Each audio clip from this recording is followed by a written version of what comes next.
Ya Bu, saya ingin bercerita sedikit tentang apa yang saya rasakan hari-hari hari-hari ini Bu. Gitu ya. Nggih. Kira-kira apa yang membuat Bu Nani ini gundah gulana, yang membuat Bu Nani ini apa istilahnya itu mempunyai unek-unek yang disampaikan ke saya.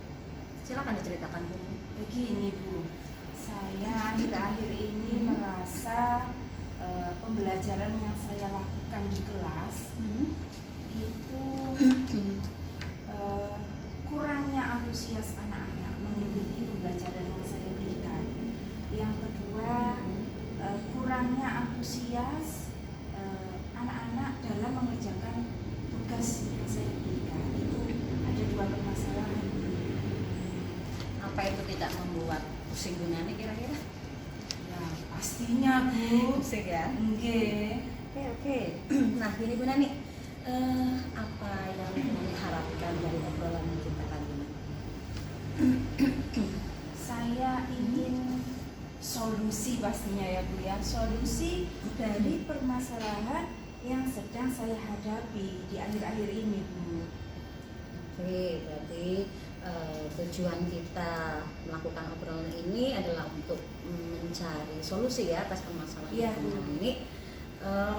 Oke, Bu Nani. Nah, menurut Bu Nani, kira-kira apa ya yang menyebabkan murid itu kurang antusias di dalam pembelajaran yang Bu Nani lakukan? Untuk yang pertama, permasalahan yang pertama ya Bu, terkait antusias anak-anak ketika mengikuti pembelajaran. Mungkin sedikit pembelajaran yang saya lakukan sedikit membosankan Bu. Bosankan. Nggih. Yang kedua, dari segi tugas, mungkin saya memberikan tugas yang terlalu banyak ke anak-anak. Iya. Jadi istilahnya ini membuat anak merasa terbebani ya mungkin dengan tugas itu, kemudian pembelajaran Bu Nani itu terkesan boring mungkin ya, membosankan. Iya, kira-kira yang membuat anak-anak boring atau bosan selain yang tadi Bu Nani sebutkan itu apa kira-kira?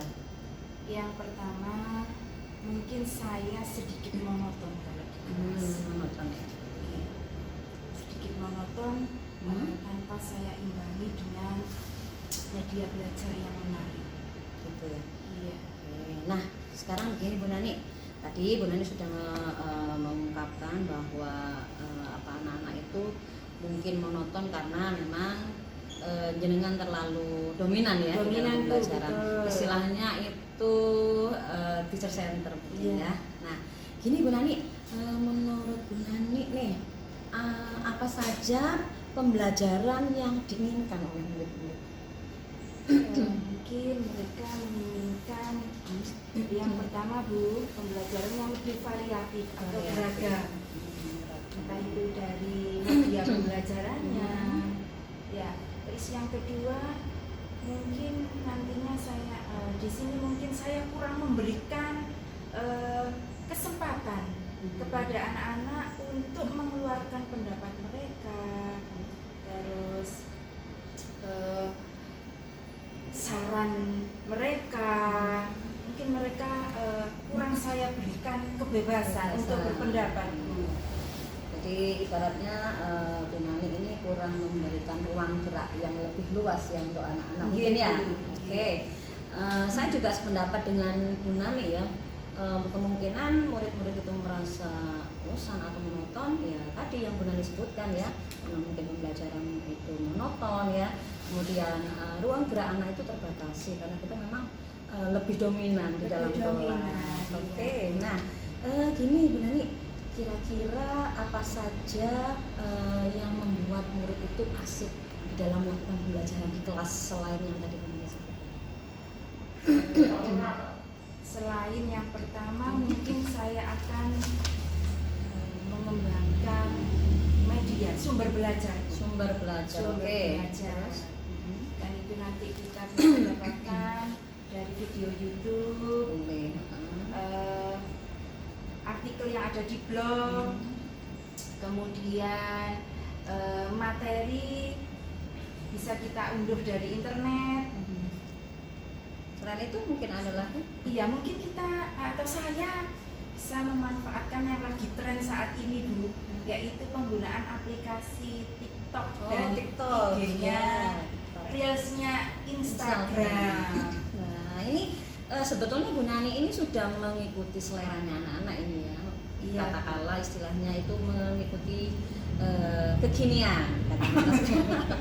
Ya sebetulnya ini tuh sudah katakanlah sudah mengakomodir keinginan anak-anak nantinya kalau kita menggunakan sesuatu yang lagi viral seperti TikTok atau IG ya yang sekarang sedang viral itu. Itu tadi tentang keantusiasan anak-anak masalah pembelajaran di kelas ya Bu Nani. Nah sekarang nih menurut Bu Nani kira-kira apa penyebab murid-murid ini kurang antusias dalam mengumpulkan tugas yang Bu Nani berikan?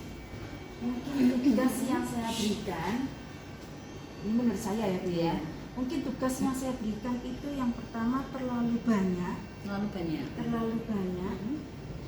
tanpa saya imbangi dengan tugas yang sesuai dengan bakat dan minat siswa.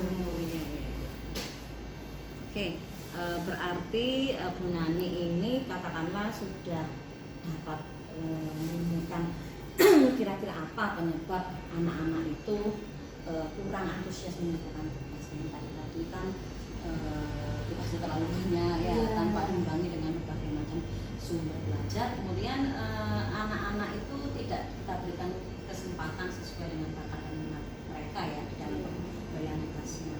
Oke, nah begini Bu Nani, tadi Bu Nani kan mengungkapkan bahwa pembelajaran yang menyenangkan itu pembelajaran yang menggunakan berbagai macam media pembelajarannya. Nah menurut Bu Nani, media pembelajaran atau sumber belajar apa yang bisa kita manfaatkan yang dapat membuat siswa atau murid itu senang dan betah di dalam kelas? Menurut Bu Nani bagaimana? Seperti yang sudah saya sampaikan tadi, mungkin kita bisa sumber belajar itu kan banyak Bu ya, beragam sekali. Mungkin bisa kita dapatkan melalui video YouTube, kemudian artikel yang ada di blog, kemudian kita bisa browsing di internet, penggunaan aplikasi yang lagi kekinian tadi Bu. Iya, mungkin itu salah satu sumber belajar yang nantinya akan saya akan manfaatkan. Bagus itu Bu Nani ya, saya sangat mendukung dengan rencana Bu Nani. Nah sekarang kira-kira Bu Nani ini tadi kan Bu Nani sudah mengungkapkan tentang faktor-faktor bagaimana siswa itu supaya dapat katakanlah mengikuti pembelajaran dengan antusias ya, termasuk dengan pengumpulan tugasnya. Nah sekarang rencana Bu Nani nih untuk mengatasi permasalahan yang Bu Nani hadapi ini, pertama rencana Bu Nani itu apa yang terkait dengan pembelajaran? Yang pertama pengembangan tadi Bu ya, sumber belajar Bu. Sumber belajar. Mungkin di dalam pembelajaran itu kan kita selalu menggunakan rencana pembelajaran. Rencana pembelajaran. Itu seperti apa rencana pembelajaran yang akan Bu Nani lakukan? Yang seperti apa? Rencana pembelajaran yang saya gunakan nanti ya pastinya yang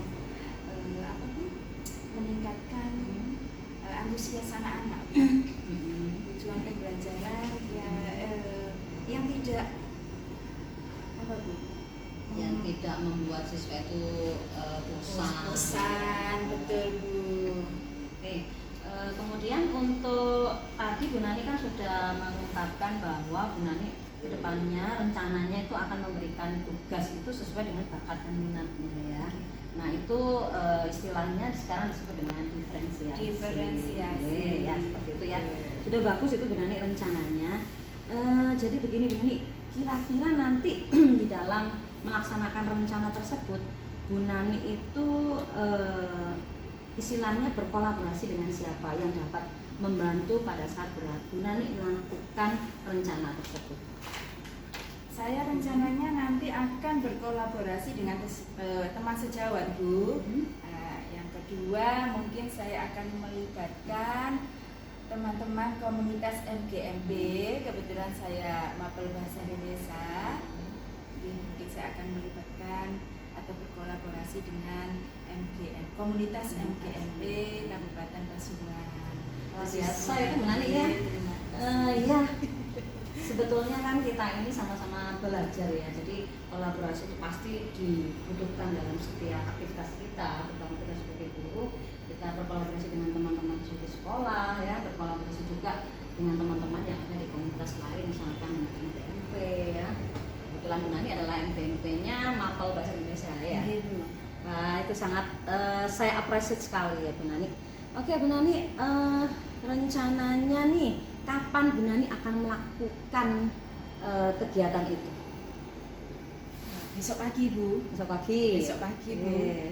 Besok pagi itu ada jam belajar, ada jam mengajar Bu Nani? Ada. Di kelas berapa itu? Kelas 7B. Berarti Kelas 7B. Oke, berarti rencana Bu Nani melakukan plan tadi adalah besok pagi Ya. di kelas 7B ya Bu Nani ya. Saya setuju sekali karena semakin cepat semakin baik. Nah, ini Bu Nani kira-kira nih komitmen apa yang akan Bu Nani lakukan terhadap rencana yang sudah Bu Nani buat? Saya berkomitmen untuk membuat tujuan pembelajaran yang mengasyikkan. Atau rencana pembelajaran Iya, mungkin ya? rencana pembelajaran yang mengasyikkan yang tidak membuat siswa itu merasa bosan, sehingga antusias mereka mengikuti pembelajaran saya juga semakin Tinggi ya, bertambah, semakin ya, bertambah. betul. Terus dengan tugas-tugas anak gimana?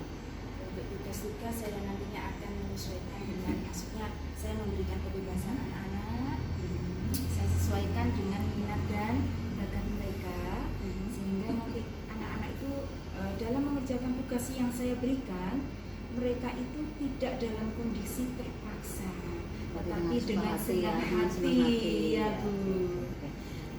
Gini Bu Nani, sebetulnya itu Bu Nani sudah bisa menemukan solusi ya dengan permasalahan yang Bu Nani hadapi tadi, yaitu tentang permasalahan bagaimana kurang aktifnya siswa di dalam pembelajaran di kelas, dan bagaimana siswa itu pengerjaan atau pengumpulan tugasnya juga kurang maksimal ya, tadi 50% kata Bu Nani tadi.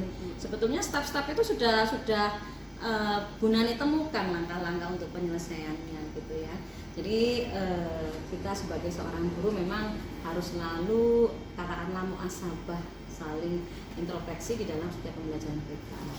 Dan itu akan membuat kita menjadi lebih percaya diri Bu Nani dengan rencana kita di setiap harinya ketemu anak-anak di kelas gitu Bu Nani ya. Oke Bu Nani, hari ini kita sudah menemukan satu titik terang ya, bagaimana solusi yang harus Bu Nani lakukan. Tadi sudah Bu Nani Bu Nani ungkapkan step-stepnya bagaimana ya. Jadi semoga apa yang Bu Nani ungkapkan tadi dapat diberi kelancaran untuk kedepannya gitu ya, kedepannya. Oke, nah sekarang Bu Nani kira-kira nih ya, impian besar apa yang Bu Nani inginkan di dalam melakukan pembelajaran nanti di kelas? Untuk kedepannya seperti apa?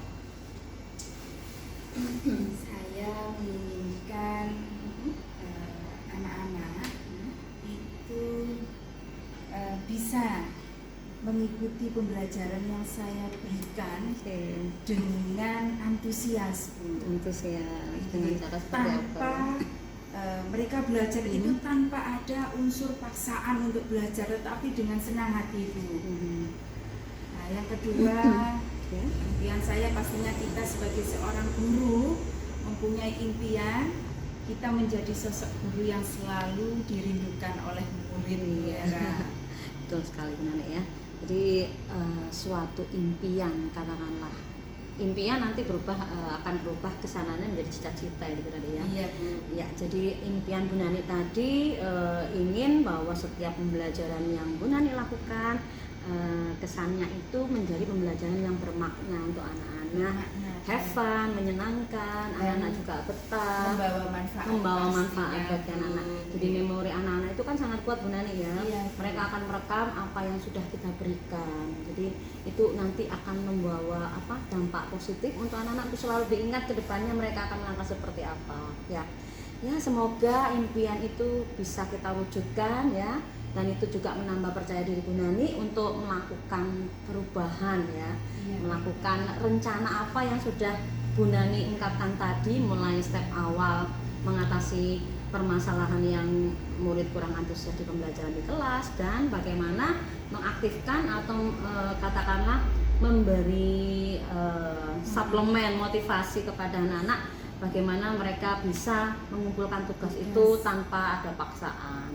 Dan kemungkinan juga nanti persentase pengumpulan tugas akan meningkat ya Bu Nani. Iya Bu. Oke Bu Nani, semoga semua impian dan semua apa yang kita harapkan tadi dapat terwujud ya Bu Nani. Dan semoga saja kita sebagai seorang guru, bahkan ini juga impian semua orang ya, semua orang bahkan semua guru di Indonesia, bahwa kita itu sebagai guru ingin menjadi sosok guru yang dirindukan oleh murid-murid. Benar sekali.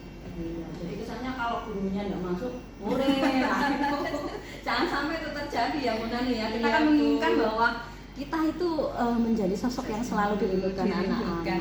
Oke Bu Nani, semoga diskusi kita kali ini kedepannya juga akan selalu katakanlah berkolaborasi. Jadi ada masalah apapun Bu Nani bisa sharing dengan saya. Terima kasih. Kita juga saling sama-sama belajar ini Bu Nani. Iya, sama-sama loh Bu Nani. Mari saya ada jam untuk mengajar ini Bu Nani. Bagaimana? Saya permisi dulu ya Bu Nani. Iya Bu, terima kasih Iya. atas waktunya Bu, dan mohon maaf saya telah Sama-sama, mengganggu. kita saling sharing. Oke. Terima kasih. Terima kasih atas praktek coaching yang barusan Bu Hera lakukan barusan bersama rekan sejawat. Praktek coaching yang barusan Bu Hera lakukan itu sungguh luar biasa. Tentunya saya kasih applause yang meriah untuk Bu Hera dan rekan sejawat. Terima kasih Pak. Praktek coaching yang dilakukan oleh Bu Hera dan rekan sejawat bersama rekan sejawat itu sudah menggunakan alur tirta, di mana di situ ada tujuan sudah disampaikan oleh kunci hari ini itu mau unek-uneknya kayak gimana, terus si coach itu cuma menggiring aja agar yang punya unek-unek itu bisa menyelesaikan sendiri masalahnya. Terus identifikasi masalahnya juga sudah disampaikan terkait pembelajaran yang monoton dan apa itu pembelajaran yang mengumpulkan tugas karena tidak menyenangkan itu. Terus yang ketiga terkait rencana aktinya juga si coach juga sudah menyampaikan sendiri berkat bantuan dari coach dengan apa itu menggiring lewat pertanyaan yang disampaikan, akhirnya coach menemukan rencana apa yang kira-kira akan dilakukan oleh dia sehingga apa itu bisa dilaksanakan dengan mudah. Pembelajaran itu yang tentunya yang menyenangkan dan tidak monoton. Dan tanggung jawab pun juga sempat disampaikan oleh coach terkait komitmen itu, Pak, besok akan dilaksanakan kegiatan tersebut dengan mungkin merubah rencana pembelajarannya yang tentunya berpihak pada murid dan tentunya apa itu mengakomodir kebutuhan dari tiap murid. Itu saja mungkin, dan harapannya saya selaku pendamping itu mudah-mudahan praktik coaching ini bisa dilanjutkan seterusnya, tidak hanya kepada rekan sejawat, mungkin kepada peserta didik utamanya. Kan yang punya masalah bukan cuma rekan sejawat dan peserta didik, mungkin punya masalah dan bisa kita coaching seketika itu, dan juga menghasilkan atau menciptakan coach-coach baru yang nantinya bisa mempraktekkan coaching kepada rekan sejawat yang lainnya. Itu saja, terima kasih.